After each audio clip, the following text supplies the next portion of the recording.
एक सोने का कूट था और एक लोहे का कूट था। बड़ा सुंदर त्रिकूट पर्वत था और उस पर्वत का इतना सम्मान था, आप समझ लीजिए वो समुद्र के तट पर था।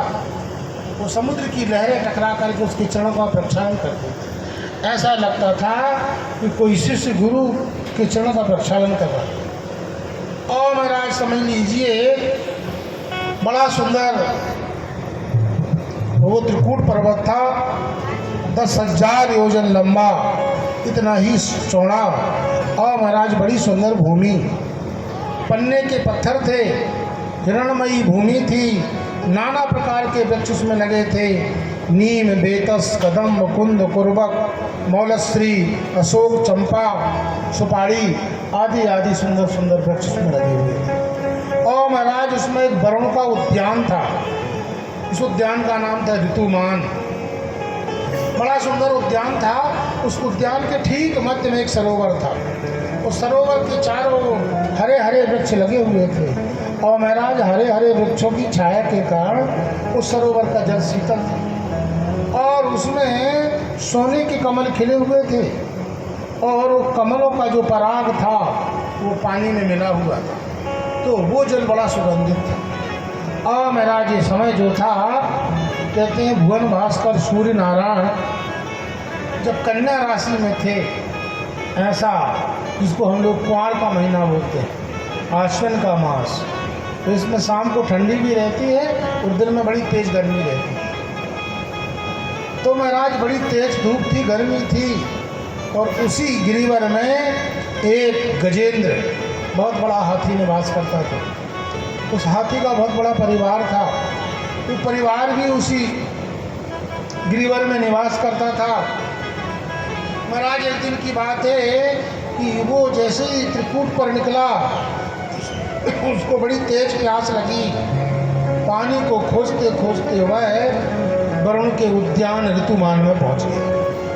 और महाराज ऋतुमान में जैसे ही पहुंचा, बड़ी तेज प्यास लगी थी, उसने भरपूर पानी पान किया, जल पान किया और अपने पूरे परिवार को, जितनी हथनियाँ थी, उनके बच्चे थे, सब लोगों ने जल पान किया और जल में कीड़ा करने लगे। जल में ऐसी कीड़ा करने लगे कि हाथी सूंड में पानी भरता था, हथनी के ऊपर फेंकता था। हथनियाँ सूंड में पानी भरती थी, हाथी के ऊपर फेंकती थी।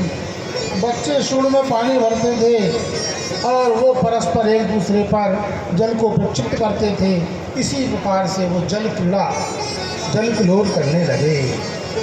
और महाराज इसमें एक बहुत बड़ा मगरमच्छ रहता था, ग्राह।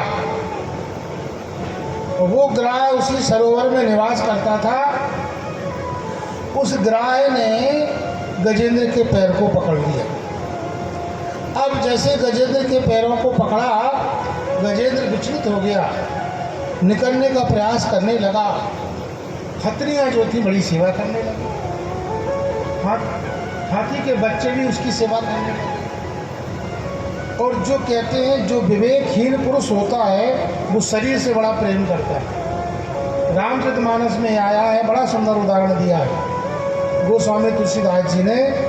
कहते हैं भगवान राम की लक्ष्मण जी कैसी सेवा करते हैं, जिन्हें अभिविवेकी पुरुष शरीर है, सेवहि लखन सेवहि लखन सेवहि लखन सिय रघुबीरहि, जिन्हें अभिविवेकी पुरुष शरीर है। जैसे अविवेकी पुरुष शरीर की सेवा करता है, शरीर को ही सब कुछ समझता है और वही शरीर को सब कुछ समझ करके सेवा करता है, वैसे ही हथनियाँ हाथी की सेवा करती थी। उन्होंने बड़ा प्रयास किया गजेंद्र से मुक्त करने के लिए। हथनियों ने, किसी ने कान पकड़ लिया, किसी ने पूंछ पकड़ ली, किसी ने टांग पकड़ लिया, किसी ने सूंड पकड़ ली। जिसने सूंड पकड़ी उसको 10-10 हाथियों ने पकड़ा, 10-10 को 50-50 ने, 50-50 हाथियों को 1000-1000 हाथियों ने पकड़ा और सब के सब लोग लगे निकालने के लिए।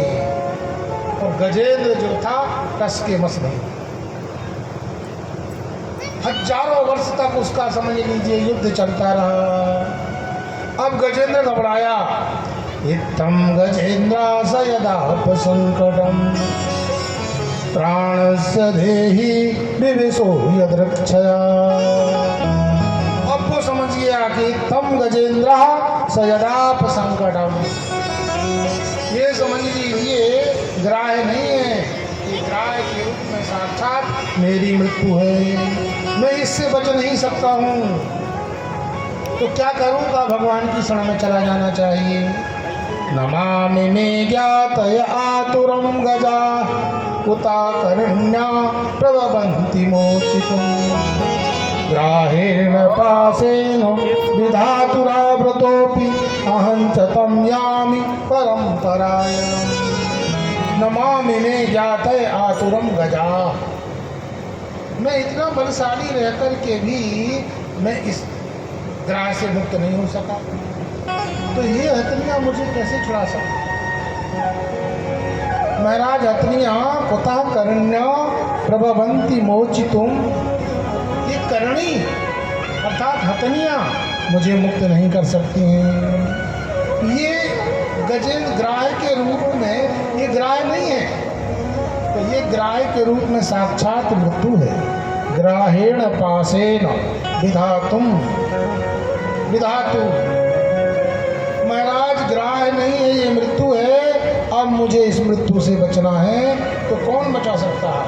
मृत्युंजय परमात्मा।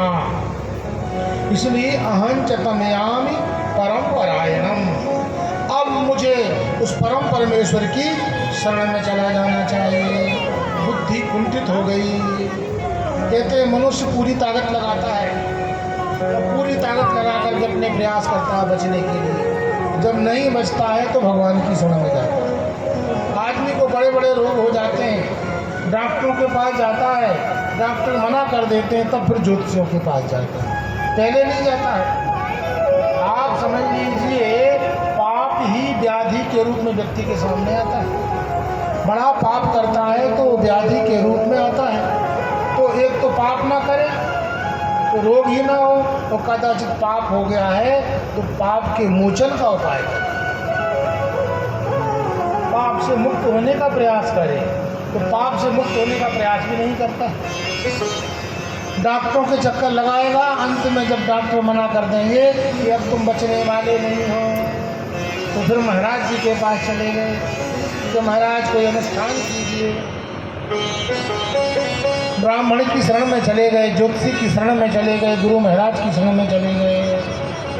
तो जब बुद्धि कुंठित हो जाती है तभी आप समझ लीजिए भगवान ज्योतिषी तो ब्राह्मण देखते। बुद्धिर्विकुंठिता नाथ समाप्ता मम युक्तयः नान्यत् किंचित् विजानामि त्वमेव शरणं मम। अब महाराज हम कुछ नहीं जानते, हमारी बुद्धि कुंठित हो गई है। बुद्धि से जितने उपाय हमको करना चाहिए तो सारे के सारे कर लिए हैं, और जितनी भी युक्तियां थी बचने की सब युक्तियां हमने लगा दी, कोई युक्ति हमारी काम नहीं की। अब तो हमारा बचाने वाला कोई साधन नहीं है, आप ही आप हैं, आपके शरण में हम आते हैं। तो ये गजेंद्र बहुत समझ लीजिए बहुत बड़ा विद्वान था। पुराने ज़माने में एक राजा था, ये भगवान की बड़ी साधना करता था, तो उसको पुराना स्तोत्र याद आ गया। इसलिए व्यक्ति को पढ़ते रहना चाहिए।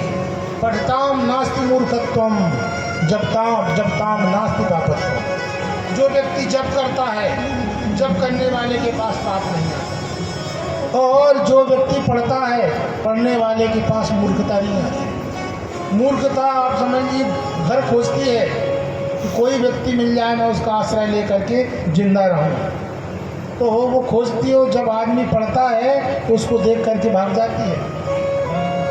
तो पढ़ने वाले के पास मूर्खता नहीं रहती है, और जप करने के वाले के पास पाप नहीं आता। तो महाराज इसको श्लोक याद आ गया, पुराने श्लोक। भगवान की प्रार्थना करने लगा, ओम नमो भगवते तस्मै यदैतच्चिदात्मकं पुरुषायादि बीजाय परेशायादि धीमहि। तो परेशायादि धीमहि भगवान की शरण में चला गया, प्रार्थना करने लगा कि प्रभु आप आदि पुरुष हैं, इस संसार के बीज हैं आप, आपसे ही संसार प्रकट हुआ है और आप में भी लय को प्राप्त हो जाता है। तस्मै कृष्णाय नमः। संसार मही रुहस्य बीजाय। हम उस कृष्ण को नमन करते हैं जो संसार रूपी बीज वृक्ष का बीज भूत होकर के विराजमान है। तो पुरुष आयादि बीज आयो, आदि बीज है। और महाराज हम आपको प्रणाम करते हैं। आगे बड़ी सुंदर स्तुति है। श्लोक कहते हैं यस्मिन्निदं यतश्चेदं येनेदं यायिदं स्वयं यो यस्मात् परस्माच्च परस्तं प्रपद्यते स्वयं भुवम्। यस्मिन् इदं, इदं माने संसार। ये संसार जो दिख रहा है ये संसार नहीं है, आप ही हैं। आप महाराज इसमें विराजमान हैं। यदि आप हट जाएंगे तो संसार संसार नहीं रहेगा। तो उसके अधिष्ठान कौन है? आप हैं। आप समझिए किस पर स्थित हैं आप। ये जो संसार है, जो ब्रह्मांड है, एक ब्रह्मांड दूसरे ब्रह्मांड के आकर्षण से रुका है। परमात्मा की दो बड़ी विलक्षण शक्ति हैं, एक आकर्षण शक्ति, एक विकर्षण शक्ति। इसी को हम लोग गुरुत्वाकर्षण के रूप में जानते हैं। एक ब्रह्मांड दूसरे ब्रह्मांड को खींच के रखा है। तो महाराज उसका आधार कौन है? आधार परमात्मा है। किस अधिष्ठान में ये संसार अध्यस्त हो रहा है?